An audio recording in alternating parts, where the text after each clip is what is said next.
안녕 everyone. Today we're going to learn about domain and range notation. So the first part, let's summary about domain and range. The first three letters, DIX, they all belong to domain. So D is stand for domain. I is stand for input. And X is stand for X values. All right, so the domain of a relation is the set of all inputs or X values. R, O, Y, they all belong to range. So R is stand for range. O is, as you guessed, is output. Y is Y values. All right, so the range of a relation is the set of all output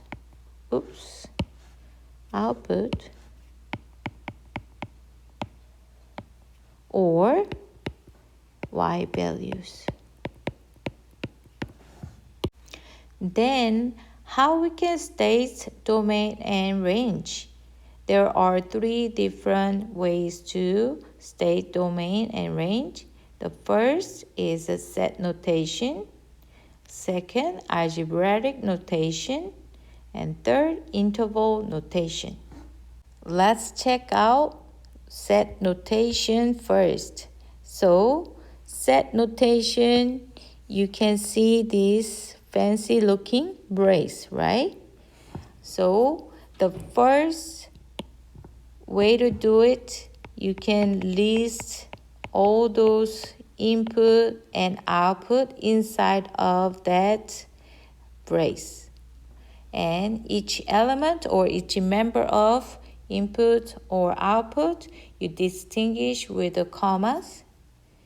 And sometimes you cannot list all the inputs and output. Then what you can do, you can define a variable and describe it algebraically inside of that brace. So how we can do it, this is one of the basic example. So inside of this brace, you see X first. So we're talking about all X, which is the domain. So the brace means a set of, and the X is all X. Did you see this bar right here? That bar means such that.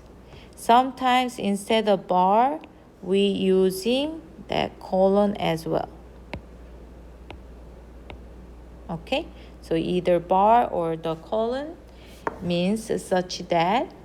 And after that bar, we're gonna describe the condition of X. What can be the X?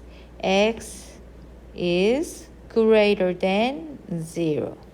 Let's check another example quick. Right here. So this one, you see that brace, right? So what does that mean?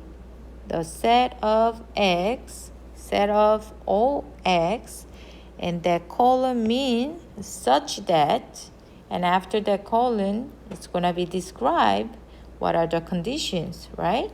So X is element. This symbol means element of. So X is the element of. What is this big R stand for? Do you guys remember? That's right. The real number symbol, right?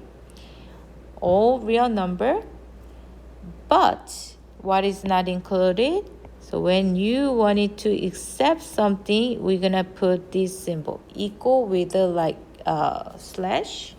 So accept 17. So that means what? Domain is all real number except 17. Before move over, let's review quick. This way you can use this letter symbol when you need to use that for your set notation. So the alphabet Z is a stand for what? The set of integer. That's right. What about then N? N is the set of, that is right. Attention all staff, attention all staff. Sorry for the interruption. So N is stand for natural numbers. What else we learn? What about the Q? Q is the set of all rational number. All right. So the set of rational numbers. All right. And then we already talk about R is all real number. Okay, the set of real numbers.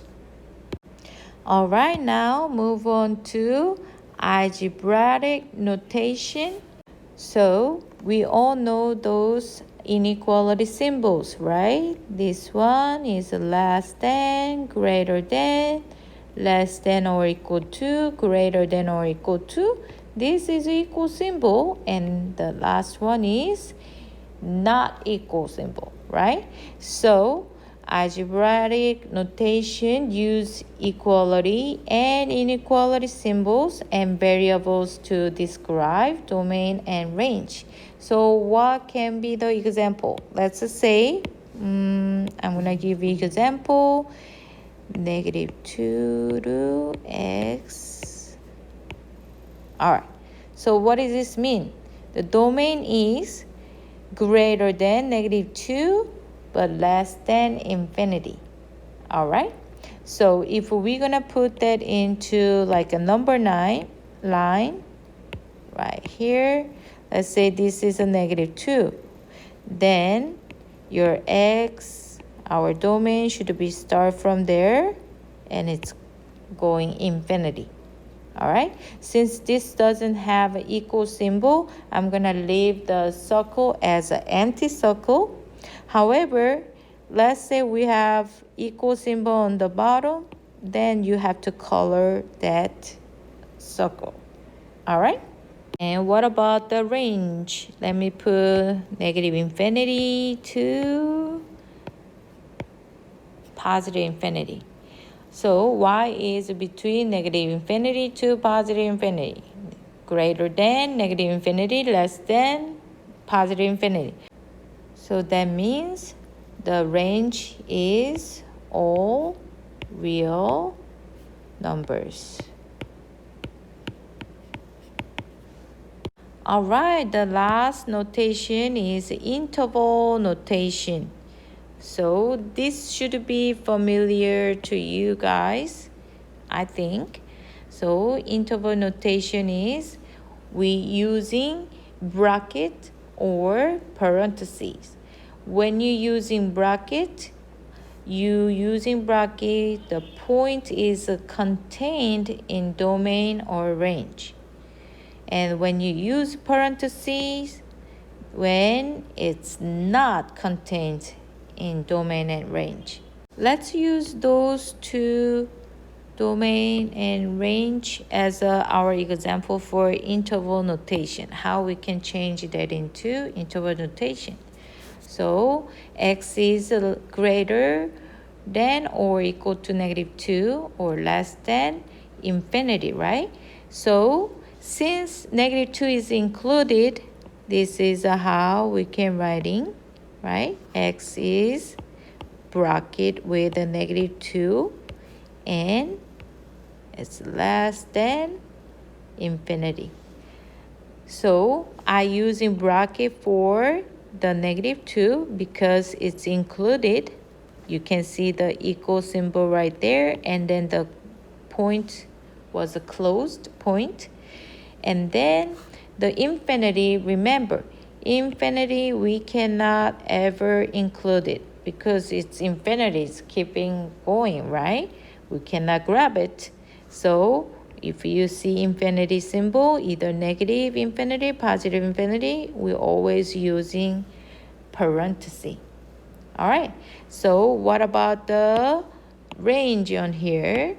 And it is all real number. So how we can put all real number? That's easy. Parenthesis with the negative infinity, comma, positive infinity, and close the parenthesis. So both sides we using parentheses because we're not gonna include it infinities.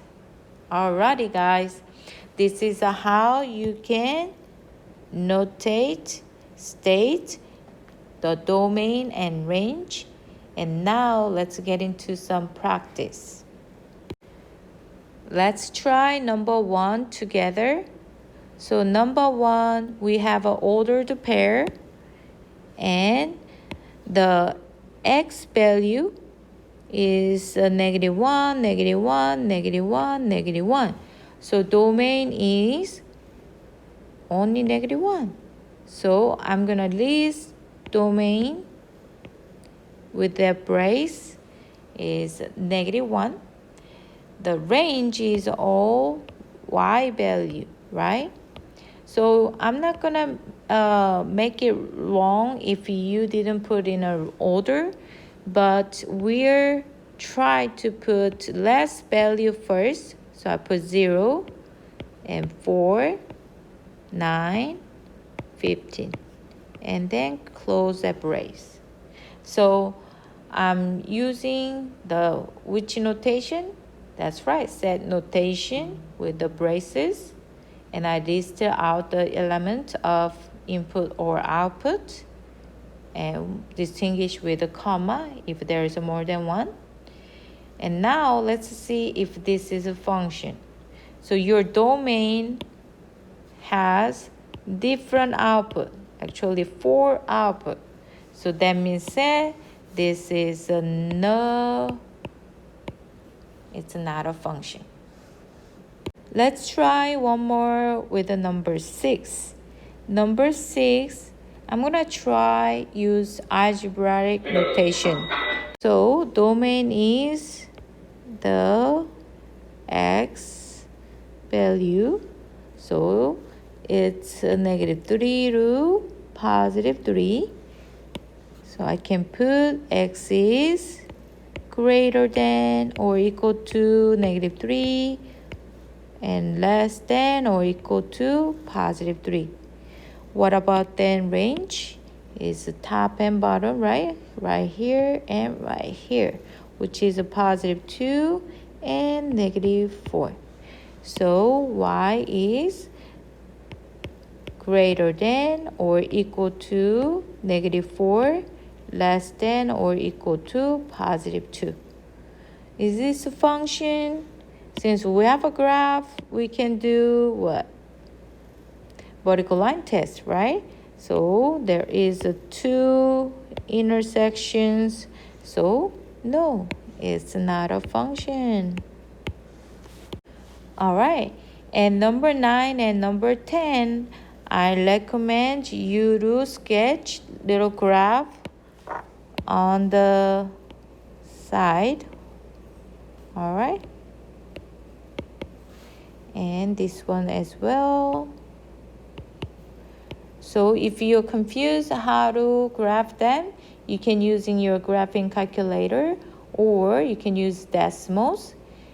So after you sketch each graph, then you can tell domain and range much easier. So rest of you, the problems, it's your independent work and try them out and using all 3 different notations in order to practice them, and hopefully you find the best option for different questions. All right, let's try and next page. On this page, you're gonna practice evaluating functions. So we did some examples yesterday. In this case, you have more than one functions. So let me try something with you guys, like number 6. So number 6, it has a 2 of g of 12, right? So what does that mean? You need to use the function g, which is this one, negative x squared plus 9x minus 1. So we need to plug in 12 for each x variables, and we need to multiply afterwards. Don't forget that. So my g of 12 should be negative 12 squared plus 9 times 12 minus 1. So let's calculate that. That's 2 times of negative 144 plus 108 and minus 1. Let's see what we can get it from that will be negative 37. So 2 times negative 37 equal negative 74. So 2 of g of 12 is negative 74. And let's try one more. Let's try number 8. So q of 5.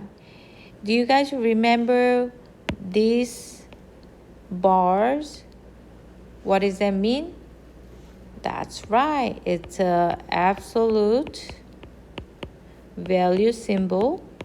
So whatever inside of that absolute value symbol, either negative number, positive number, it's all come out as a positive.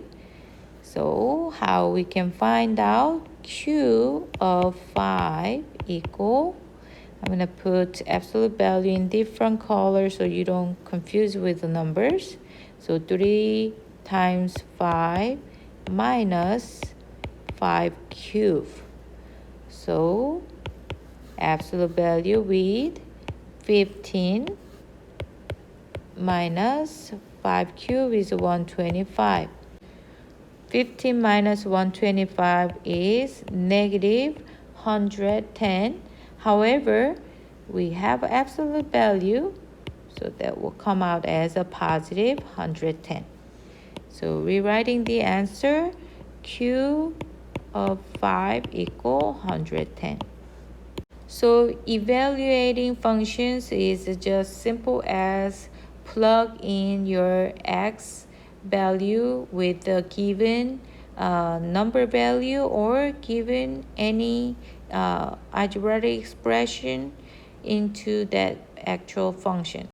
All right, guys, it's your time to practice, and make sure you do your best, show all your work, and I'll see you later. 안녕.